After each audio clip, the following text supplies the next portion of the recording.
let me just take two steps backward to talk about this. As a fundraiser and also wearing the ASEAN hat, I have a few responsibility. As fundraiser, generally when we look at food tech, there are a lot of companies that are evolving and springing up. It's just like right now I'm in Sukhothai. Yesterday I'm in Pisanulok. And we're talking about organic farm. We're talking about leveraging on all the latest technology to support the farmers in terms of evolving for a consistent food supply to the buyers.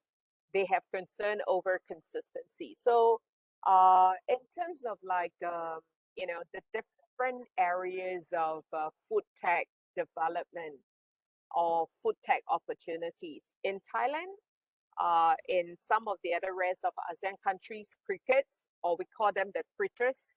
Critters are like the insect that are edible. And these are areas where they're very high in protein, very high in nutrition. You'll be surprised how tasty the protein bar from the crickets taste. I mean, if any one of you have not tried, you should try. But we're talking about, even for the critters, we're talking about like something like 1,003 different kinds of insects that are edible, which are already been in consumption. And whether if it's Singapore or a Thailand or some of, like even for Vietnam, I believe all these are trending that are already happening. As to how to lure or attract foreign investors or foreign investment, let me get on to the conversation on what, there was a report by ASEAN where we talk about like what exactly is this whole foreign direct investment into ASEAN. So in 2019, there is this figure that was reported, which is approximately about 182 billion of foreign direct investment enter into ASEAN. And then because of COVID, there was a drop of percentage of from 182, it went down to 137 billion for the FDIs. And if we were to take a look at all this, and also with the recent consideration of the signing of RCEP, which is the Regional Comprehensive Economic Partnership, that actually also encourages a lot more business engagement and exchange. So just within even the scope of my work, whether if it's ASEAN CIO or even our Sinwattana crowdfunding, in fact, in 2022, we're gonna like host a global investor exchange forum in October, held in Bangkok. I make sure you are invited. I make sure all of you come, okay? Because this is a very big conversation where we talk about future of future, whether future food, future health, future everything. So there is a lot of exchange that will happen, and in the context of like food and agriculture, just I believe all of you know, but I just want to talk about this. Food and agriculture is one, in fact, it's the largest industry in the world. You can compare to all the industry, you can go and do your homework, you can go and count and see all the numbers. Food and agri is the largest. So World Bank, actually take the GDP and did a calculation, and it was estimated 10% of the world GDP is all about food. And how can we not talk about food investment? How can we not talk about agri investment? In fact, just in our portfolio of fundraising, we have like food tech that is called Eat Lab that is raising right now. But of course, in Thai baht, it's only 54 million, approximately about US 2 million. And they've been winning a lot of awards internationally. and these are from Thailand. And then there is another one, which is food delivery. This food delivery is not just about delivery. They have a super app that can analyze and understand and recognizes the lifestyle of the people, buying pattern and food intake. Imagine, I let you go and imagine, combining it with a insurance app, right? The insurance can determine, okay, but Hidayat have consumed so much of these and his health is like this and his premium will go like this. So just imagine how food tech could really transform the whole lifestyle of ours.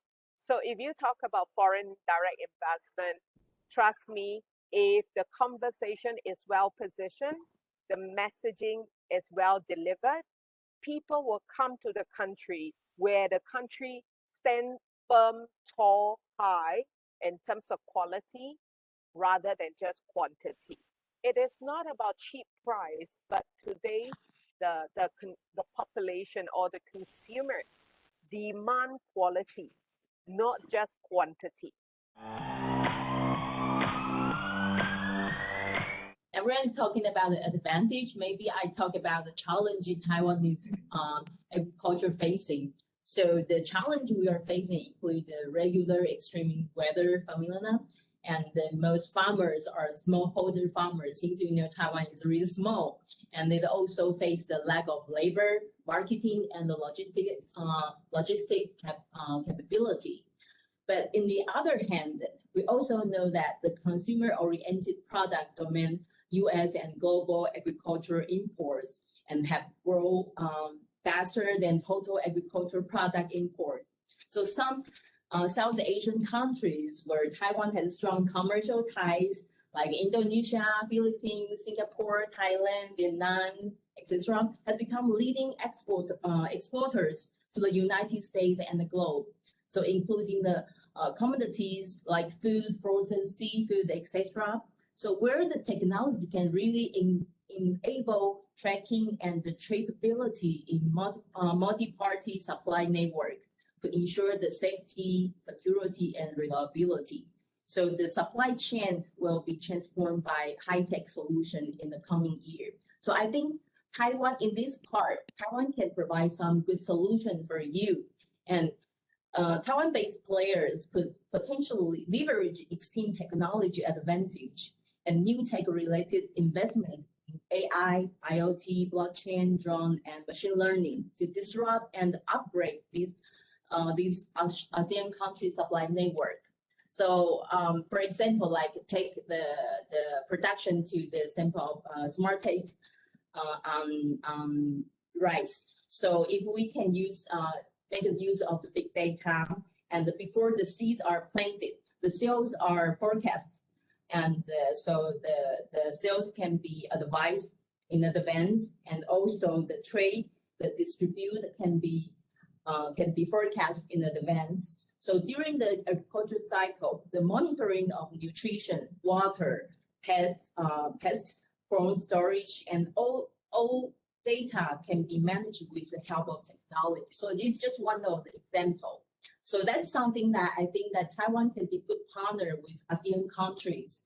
And also that's something drive me to work in startup, since they always provide a lot of innovative solutions, and also from GoSmart, the smart city network. So if I have time, I would like to share, for example, we have one of the startups called Tjokrodjojo Technology. It's a startup, and what they focus on the drone use on agriculture. So drone is a great tool to monitor crop growth and spray pesticides, especially in Taiwan, since as I mentioned, we are lack of labor. So it really did a lot of help. And also the drone can, with the AI, the image AI system, it can confirm the difference through the spectrum model. So automatically adjust the water and the pesticide spraying. So in this part, it can distinguish its corn. So it put this pesticide, and this part it can distinguish its rice. So it put different kinds of pesticide, and also it's automatically take take off and make so those management can make the farmer use fewer pesticides and have better performance in preventing pest damage and be more environment friendly. So it's also to reach the goal of sustainability. That's something that we're happy to see. And another company that we call Micro PC is also a startup. So what they do is that, since we the previous speaker mentioned about the featuring, so they utilize the unique featuring to realize the environment friendly, and they use the low energy consumption solid liquid treatment can make the water can pure the water. So it can solve the plastic pollutions and reduce the biologic pollution in the water. In this way, that it can make sure the food security that from the sea.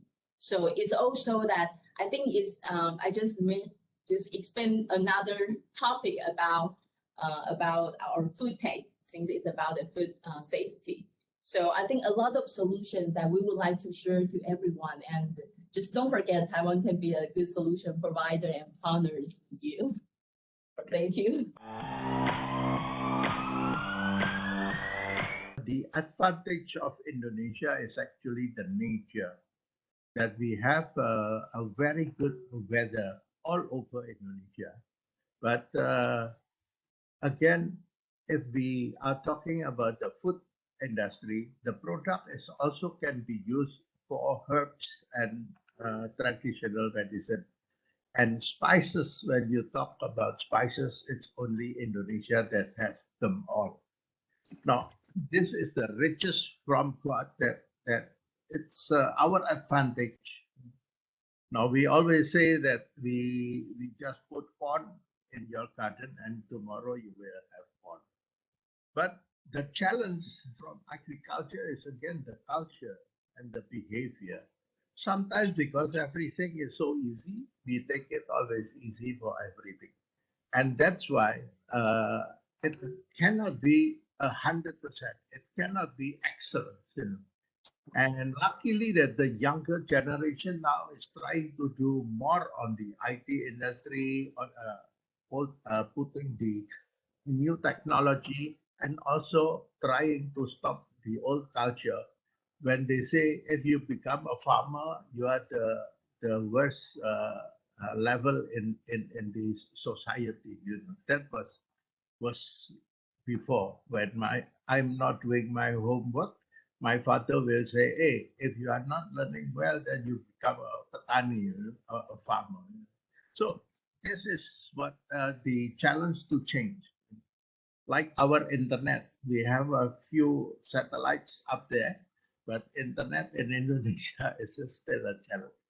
But luckily, we are now facing the world and willing to work together with Honsin and Anita and everybody here to make sure that our product in Indonesia, the spices especially, will spice the world.